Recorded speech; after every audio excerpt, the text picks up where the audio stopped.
दोस्तों आज दिन भर की सभी बड़ी खबरें। जी हाँ दोस्तों, 23 जनवरी के मुख्य समाचार आपको इसी वीडियो में बताएंगे। एक एक करके सभी खबरें जानेंगे आगे। वहीं दोस्तों, अगर आप हमारे चैनल पर नए हैं तो चैनल को सब्सक्राइब करके बेल के आइकन को दबाना मत भूलिएगा, जिससे कि आने वाले समय में बिग ब्रेकिंग अपडेट्स के वीडियो आप तक सबसे पहले पहुंचे। तो पहली बड़ी खबर जान लेते हैं दोस्तों। अब किसान नेताओं को जान का खतरा, आंदोलन में संदिग्ध पकड़ा गया, बोला पुलिस ने पैसे देकर भेजा है। जी हां दोस्तों, इस समय की बेहद बड़ी खबर सामने निकल के आ रही है। कृषि कानूनों के खिलाफ किसानों के आंदोलन में गड़बड़ी फैलाने की कोशिश कर रहे एक संदिग्ध शख्स को किसानों ने बीती रात पकड़ लिया। किसानों ने संदिग्ध शख्स को मीडिया के सामने पेश किया, जिसमें उसने अपनी जबान से बताया कि 26 जनवरी को मंच पर मौजूद 4 किसान नेताओं को गोली मारने के निर्देश मिले थे। शख्स ने बताया कि उसके साथ पूरी गैंग है और मारे जाने वाले नेताओं की फोटो इस गैंग को दी गई थी।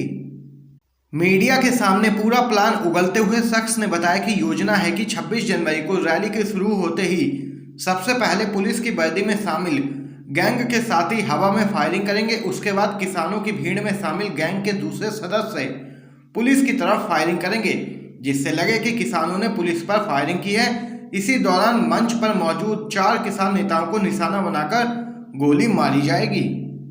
वहीं दोस्तों, इससे पहले शुक्रवार देर शाम को दिल्ली की सीमाओं पर कृषि कानूनों के खिलाफ आंदोलनरत किसानों ने शक के आधार पर आंदोलन के अंदर से इस युवक को पकड़ा था। किसानों ने बताया कि इस युवक ने अफवाह फैलाई कि आंदोलन स्थल पर किसी लड़की से छेड़छाड़ हुई है। इसके बाद उससे मामले की पूछताछ की गई तो युवक पकड़ा गया। कड़ाई से पूछताछ में युवक ने बताया कि वह 10 लोगों के एक गैंग का सदस्य है, जिसे इस आंदोलन में गड़बड़ी फैलाने के लिए भेजा गया है। इस गैंग में 10 लोग हैं, जिनमें से 2 लड़कियां भी शामिल हैं। युवक ने बताया कि उसका काम आंदोलन में गड़बड़ी फैलाने का था, उन्हें इसके लिए ट्रेनिंग दी गई थी। युवक का कहना है कि कुछ दिन में हथियार भी आने वाले थे। तो देख सकते हैं यहाँ पर यह बेहद बड़ी खबर सामने निकल के आई। 26 जनवरी को किसान आंदोलन में होनी थी 4 नेताओं की हत्या, पकड़े गए शख्स ने बताया है पूरा प्लान। वहीं दोस्तों, अगली बिग ब्रेकिंग अपडेट आपको बताते चलें। एआईयूडीएफ चीफ का बयान, 2024 में बीजेपी को अगर सत्ता मिली तो गिरा देगी 3000 से ज्यादा मस्जिद। जी हाँ दोस्तों, इस समय की बेहद बड़ी खबर है। इस साल 5 राज्यों में विधानसभा चुनाव को लेकर राजनीतिक गलियारे में हलचल सी मची हुई है। भारतीय जनता पार्टी के खिलाफ चुनाव लड़ाई में कांग्रेस ने अभी से राज्यों में गठबंधन करना शुरू कर दिया है। असम में बीजेपी को रोकने के लिए कांग्रेस ने 5 राजनीतिक दलों के संग गठबंधन में चुनाव लड़ने का ऐलान किया है, जिसमें से एक पार्टी बदरुद्दीन अजमल की यानी कि all India United democratic front AIUDF है।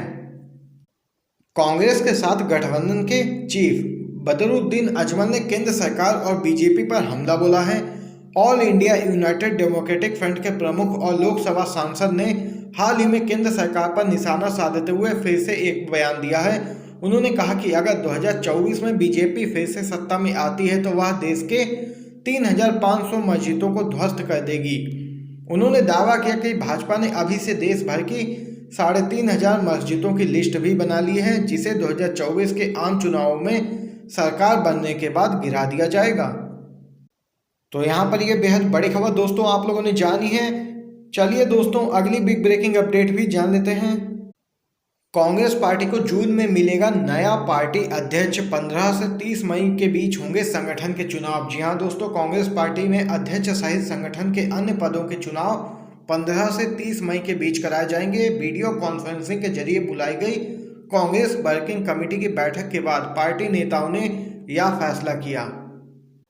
पार्टी नेता केसी वेणुगोपाल ने बताया कि जून 2021 तक कांग्रेस को नया पार्टी अध्यक्ष मिल जाएगा। गौरतलब है कि मई महीने में ही देश के 5 राज्यों में विधानसभा के चुनाव भी होने वाले हैं और माना जा रहा है कि इन चुनावों के खत्म होने के बाद कांग्रेस में संगठनात्मक चुनाव कराए जाएंगे।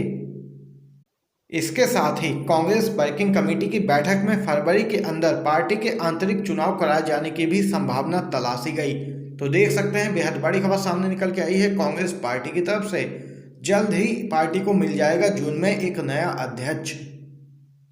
अर्नब गोस्वामी को लेकर शिवसेना ने बीजेपी को ललकारा, मीडिया से भी पूछे हैं तीखे सवाल। जी हाँ दोस्तों, रिपब्लिक टीवी के एडिटर यानी कि गोदी मीडिया पत्रकार, बीजेपी के दलाल और बीएआरसी के पूर्व प्रमुख पार्थो दासगुप्ता के बीच लीक हुई चैट को लेकर शिवसेना ने बीजेपी पर जोरदार हमला बोला है। शिवसेना ने अपने मुखपत्र सामना के जरिए केंद्र की सत्ताधारी पार्टी पर निशाना साधते हुए कहा कि बीजेपी नेताओं ने वेब सीरीज तांडव को लेकर उनके निर्माताओं के खिलाफ शिकायत तो दर्ज करा दी, लेकिन अगर उनमें हिम्मत है तो भारतीय सैनिकों की शहादत का अपमान करने वाले पत्रकार अर्नब गोस्वामी के खिलाफ मामला दर्ज कराएं। सामना के संपादकीय में मीडिया पर भी निशाना साधा गया है। इसमें कहा गया है कि किसी के पास से 100 ग्राम गांजा मिलने पर हो हल्ला मचाने वाली मीडिया गोस्वामी के कथित देशद्रोह के मामले में राष्ट्रीय स्तर पर चर्चा को तैयार नहीं है, क्योंकि उन्होंने अपनी स्वतंत्रता और राष्ट्राभिमान किसी के चरणों में गिरवी रख दिया है। तो देख सकते हैं अर्नब गोस्वामी और बीएआरसी के पूर्व प्रमुख के बीच जो चैट लीक हुई थी उसको लेकर शिवसेना ने बीजेपी पर जोरदार हमला बोला है। कांग्रेस पार्टी का केंद्र सरकार पर हमला। सोनिया गांधी बोली, आंदोलनकारी किसानों को लेकर पूरी तरीके से असंवेदनशील और अहंकार में पीएम मोदी। जी हां दोस्तों, कांग्रेस की अंतरिम अध्यक्षा सोनिया गांधी ने मोदी सरकार पर चौमुखी हमला करते हुए आरोप लगाया कि वह आंदोलनकारी किसानों को लेकर पूरी तरीके से असंवेदनशील और अहंकार में है। सोनिया गांधी ने अर्नब गोस्वामी के व्हाट्सएप चैट को लेकर सरकार को घेरते हुए कहा कि यह सरकार राष्ट्रीय सुरक्षा से खिलवाड़ कर रही है। उन्होंने खराब अर्थव्यवस्था, महंगाई और आम जन के लिए कोरोना वैक्सीन जैसे मुद्दों को उठाते हुए उसकी कड़ी आलोचना की। और वहीं गोदी मीडिया पत्रकार अर्नब गोस्वामी मामले में कांग्रेस पार्टी ने जेपीसी गठित कर जांच कराने की मांग की। कोरोना वैक्सीन को लेकर पार्टी की मांग है कि अनुसूचित जाति, जनजाति, पिछड़ा और गरीबों को मुफ्त में कोरोना वैक्सीन देने की घोषणा करे सरकार। और वहीं राष्ट्रीय सुरक्षा को लेकर प्रस्ताव पारित करने को कहा गया है कि प्रधानमंत्री और केंद्रीय भाजपा सरकार पूरी तरीके से इन मुद्दों पर चुप्पी साधे हुए है। तो देख सकते हैं यहाँ पर जोरदार हमला बोला है कांग्रेस की अंतरिम अध्यक्ष सोनिया गांधी ने केंद्र की मोदी सरकार पर।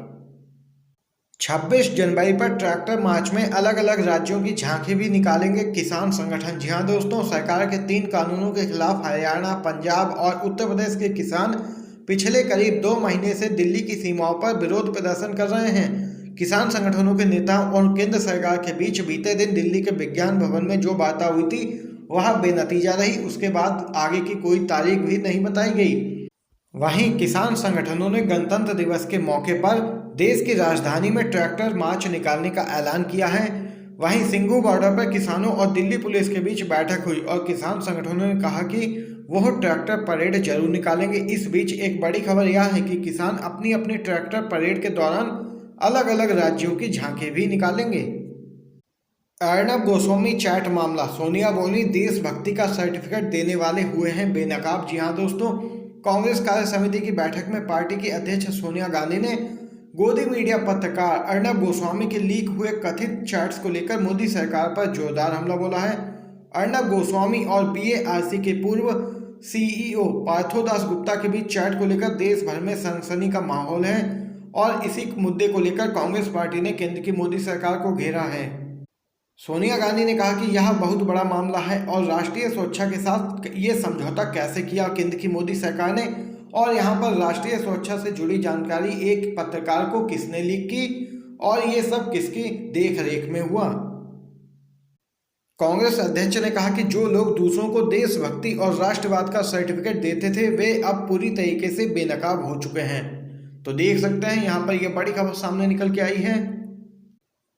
अमेरिका से खबर है दोस्तों, 20 भारतीय मूल के लोगों को बाइडेन की टीम में मिली है जगह। बीजेपी आरएसएस से जुड़े लोगों को नहीं किया गया शामिल। जी हाँ दोस्तों, अमेरिका के राष्ट्रपति जो बाइडेन ने अपनी कैबिनेट में भारतीय मूल के 20 अमेरिकियों को जगह दी है। इनमें से 13 महिलाएं हैं। कैबिनेट में टॉप पोजीशन की बात करें तो कमला हैरिस को उपराष्ट्रपति के लिए चुना गया है। वहीं इनमें से 17 लोगों को शक्तिशाली व्हाइट हाउस में अहम पदों की जिम्मेदारी भी दी गई है। इस लिस्ट में सबसे दिलचस्प बात यह है कि इसमें आरएसएस, बीजेपी से जुड़े लोगों को दूर रखा गया है। अंग्रेजी अखबार द ट्रिब्यूनल की खबर के मुताबिक इस लिस्ट में आरएसएस, बीजेपी समर्थक उन लोगों में भी शामिल नहीं किया गया है जिन्होंने चुनाव में बाइडेन का साथ दिया था। तो देख सकते हैं दोस्तों, यहाँ पर यह बेहद बड़ी खबर सामने निकल के आई है। अमेरिका की कुल आबादी का 1% भारतीय अमेरिकी हैं।